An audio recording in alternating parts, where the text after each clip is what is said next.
pa buhata ang kalibutan, gipili na kita sa Dios diha kang Kristo aron mahimo kitang balaan ug walay sala sa iyang atubangan.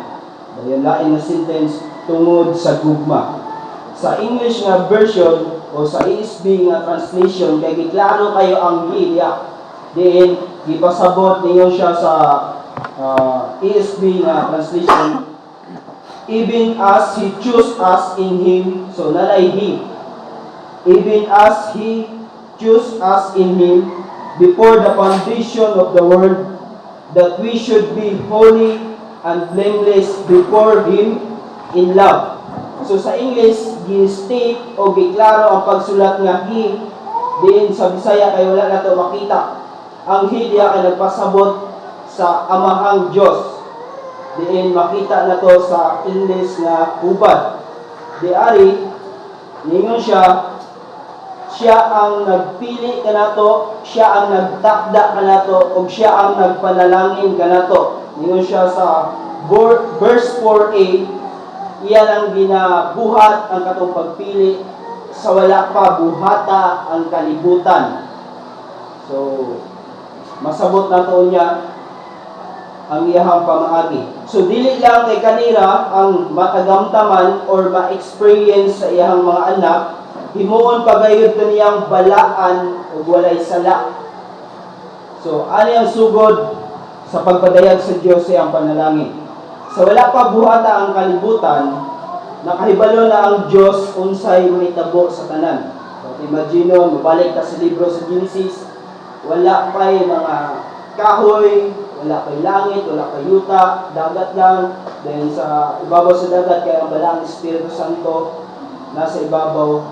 Wala, hanaw tanan. Na nasa plano sa Diyos o sa iyang kabubuton nga pilion niya ang iyang katawhan nga mahimong mga anak niya. Pinaagi kang Jesus Christ, pinaagi kang Jesus. So, sa wala pa buhata ang kalibutan, nakahibalo na ang Diyos unsay mahitabo sa tanan. Nga bisan siya ang gabuhat sa kalibutan sa atong nasayran, wala kini muila kaniya. So wala muila ang kalibutan. Ug ang mga tawo sa diyang nakaangkon og sala nahimong masupilon sa Dios. Naulipon sa sala ug kaning tanan nasayod ang Dios sa dlagan sa tanan nga panghitabo. Na siya gibuhat tungod sa iyang pagka-Diyos, tungod sa iyang pagkamakasayloon, grasyoso, matinumanon sa iyang saad, na ay ang Diyos andam o na siya nindot nga plano uban sa iyang gugma ngayang ipadayag pinaagi sa iyang bugtong anak na si Jesus Christ. So muna ito iyang giingon sa libro sa Juan 3:16. Ningon siya diya, tungod sa pagigugma sa Diyos sa kalibutan iyang gihatag iyang bugtong anak. Naging sa katumutuo kaniya makabaton ug kinabuhing walay katapusan.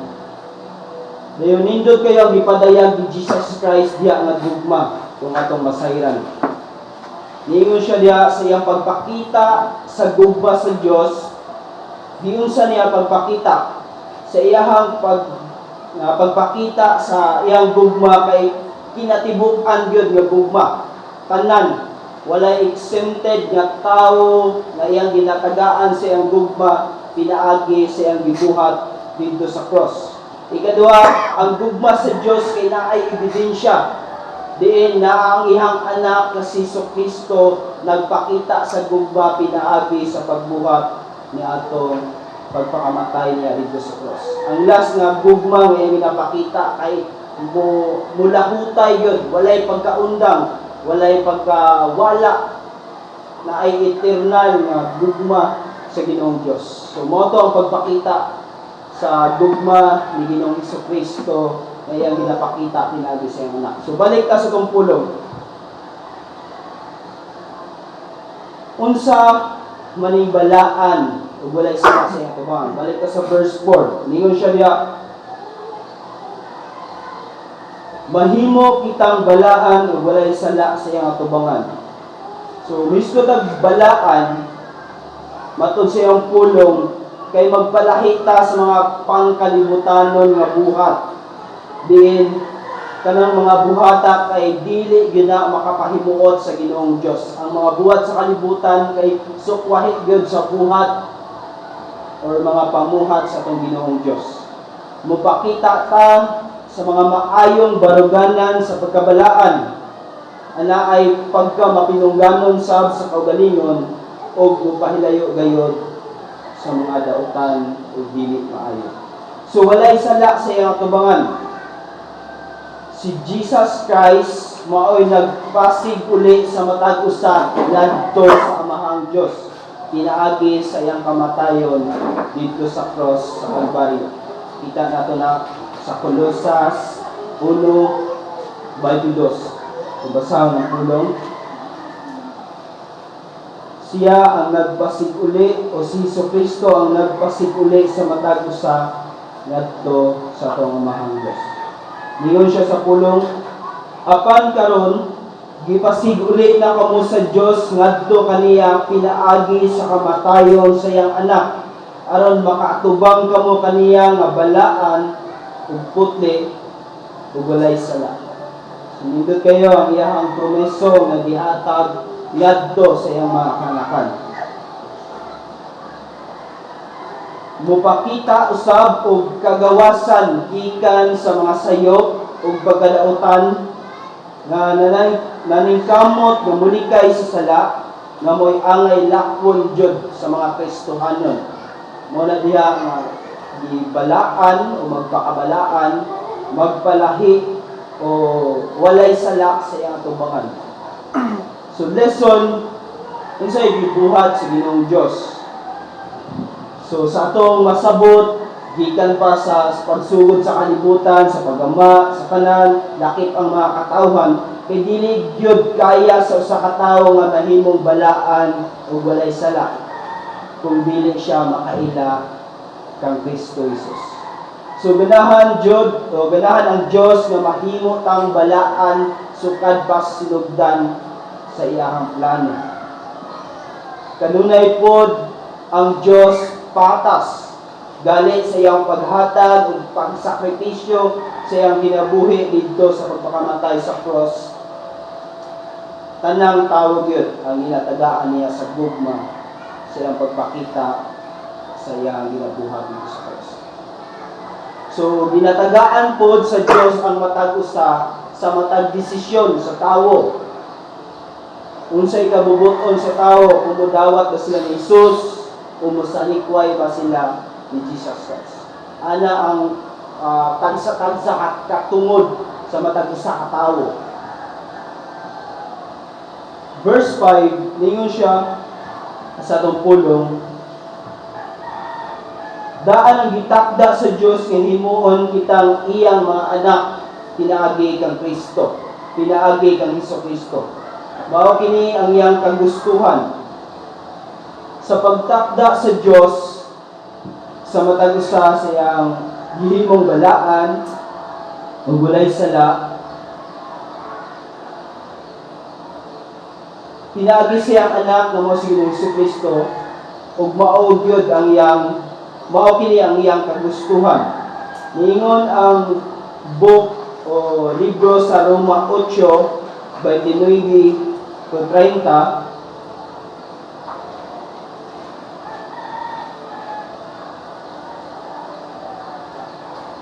nasayod kita nga diha sa tanang butang nagbuhat ang Dios alang sa kaayuhan niadtong nagigugma kaniya. Kadtong iyang mga tinawag sumala sa iyang katuyuan. Kadtong gipilit ang daan sa Dios, gilain niya aron mahisama sa iyang anak, aron ang iyang anak mahimong kamudulangan sa daghang mga igsuon. So sa iyang pagtakda sa atong Ginoong Dios, kinasayod siya nga ang iyang mga anak makaangkon gyud sa paghimog balaan ug walay sala ngadto sa iyang atubangan. Gitakda sa Dios nga himuon kaniyang mga anak usab ngadto kang Ginoong Hesukristo. Ang iyang katuyuan sa pagtakda sa matag usa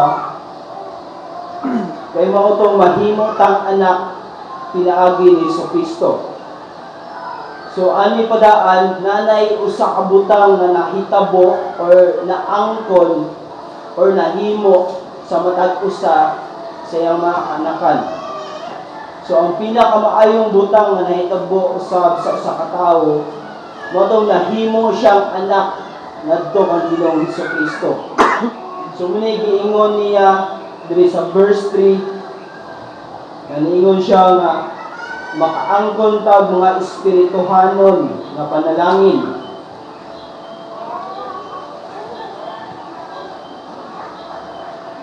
Niyo siya diya, magpasalamat kita sa Dios ug Amahan sa atong Ginoong Jesucristo nga nagpanalangin kanato sa tanang espirituhanong gasa sa langit diya sa atong pagkahiusa kang Kristo.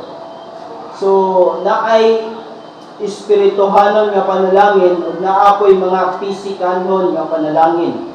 So example sa mga pisikanon nga panalangin at ang nakahuman o eskwela ang mga bata, dahil nakapasar, dahil nakatrabaho. So praise God, salamat sa Ginoong Diyos sa iyang panabang, sa iyang provision.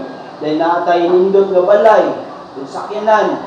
So puro mga pisikanon nga panalangin. So nindot tiyada. So ningon ang atong pulong diri ang mga espirituhanon nga panalangin ang gusto gyud ihatag ngadto sa mga anak. So diari choices sa mga anak sa Dios or sa mga tao nga ang kahibalo na agayod sa mga anak sa Dios. Kitay ginatagaan sa Dios sa pagtimbang-timbang sa mga butang, unsay angayan trabahoon, unsay angayan atubang, or ang mga butang nga makakahimuot gyud sa atong Ginoong Dios. So bisan unsay ginabuhat sa atong matag kaugalingon kay pwede kayo na gamiton gyud sa pagpahimaya sa atong Ginoong Dios, sa pagtrabaho, sa pag-asikaso sa balay, sa pag-atiman sa mga bata, ay pwede kayo natin ang gamiton na mahimaya po ang Ginoong Diyos. Niyon gali siya sa pulong, bisan magkaon, mag-inom og tubig, magpasalamat sa Ginoong Diyos sa kanang panahon. So, sa pagbadayon, naay usa ka butang or mga butang nga nahitabo sa mga anak sa Ginoong Diyos. Niingon siya sa Juan 1:12 nga sa tanang mituog mosalig kang Ginoong Jesucristo kay iyang ginatagaan sa katungod nga mahimo niya mga anak sa Dios.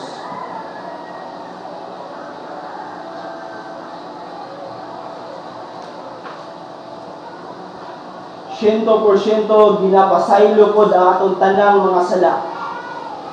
Kung atong giisip si Jesucristo nga Dios ug personal nga mangluluwas. Naatay tag sa tagsapod dalawa kag giandam ang Dios ngadto sa iyang mga anak. Niyo siya sa libro sa Juan 14:2. So nindot kayo ang mga promeso o mga benepisyo nga iyang gihatag ngadto sa iyang mga anak pinaagi ng Ginoong Jesucristo. So last verse na ta, kapit na man. Verse 6. Ningon siya, daygon nato ang Dios tungod sa iyang mahimayaong grasya, sa iyang gasa nga gihatag kanato pinaagi sa iyang hinigugmang anak. So daygon nato ang Dios tungod sa iyang mahimayaong grasya. Ningon ang book sa Mateo 6:19-20 kung unsay angayan ipatigom ni Ginoong Jesucristo or sa Dios sa matag kinabuhi. Mga espirituhanong panalangin nga angayan natong tigomon sa itong mga kagalingon ngadto sa langit. Ningon ang pulong sa Mateo 19:20, ayaw ka mo pagtigom og mga bahandi alang sa inyong kagalingon dinhi sa yuta. Kay tay-an lamang kini ug kutkuton sa anay o kawaton usab sa mga kawatan.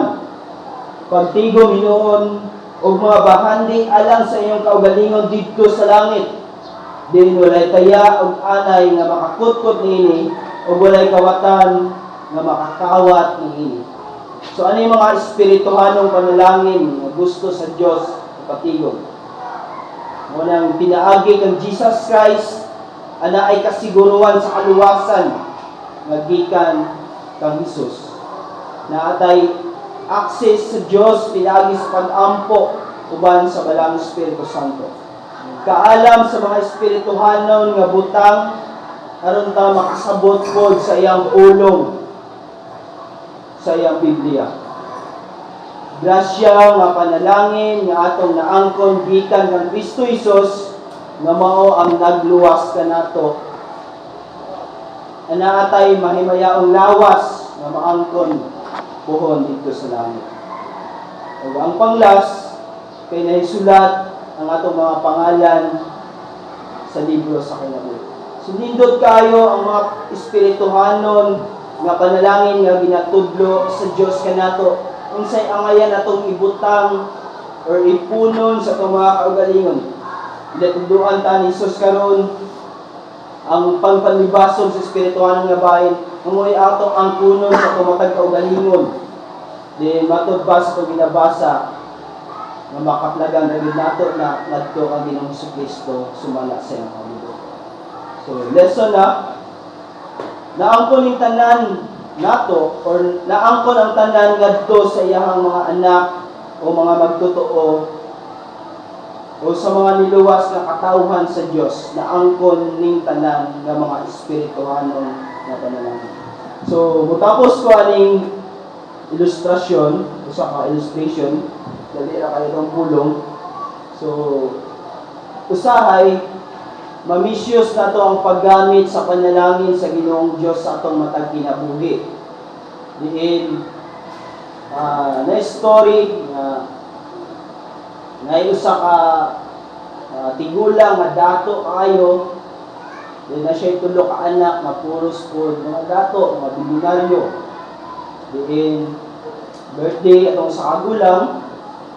Diin, gahuna-una ang mga bata unsay ilahang gift ngadto sila kanahan ng gulang.